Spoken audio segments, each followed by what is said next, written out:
Communications Minister Annika Wells says Optus and its parent company Singtel have promised to work to restore Australians' trust in the 000 system. It follows a meeting with company representatives after two recent Optus network outages prevented people from making emergency calls. Political reporter Nicole Hegarty joins us now from Parliament House in Canberra. Nicole, what has the Minister had to say after that meeting?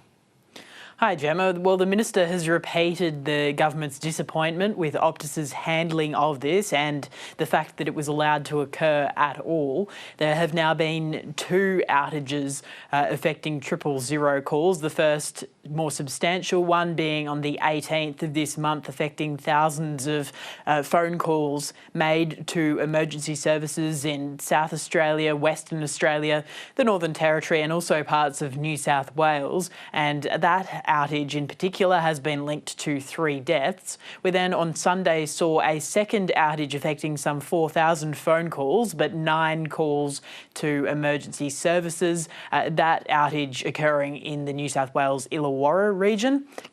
Following this meeting, which was previewed last week between the Minister and the heads of Optus and its parent company Singtel, we did hear from the Minister at the end of that meeting. She said that she made clear again the disappointment of the government, but also said it was for Optus to rebuild trust in its network and restore confidence as well for Australians and Optus customers in particular, that when they go to use that network, particularly for 000 calls, that they can indeed get through without any delays or disruption.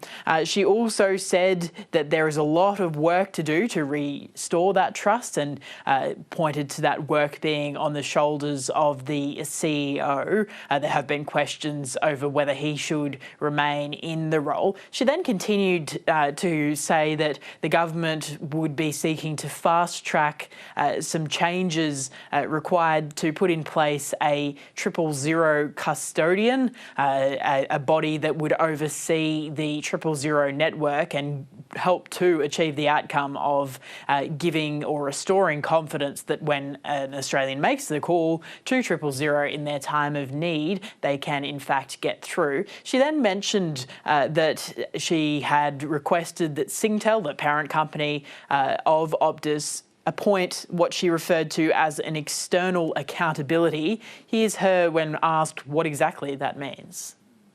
I've also asked Optus to appoint external accountability to make sure that Australians can take advice not just from Optus themselves, but from an independent and external party, that the systems in place in Optus will serve Australians when they need it the most.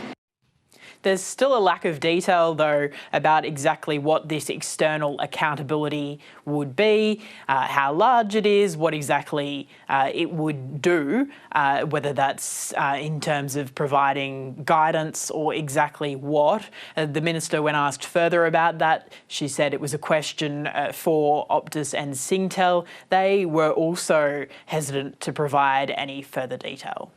And the CEO of Singtel has apologised. What did he have to say?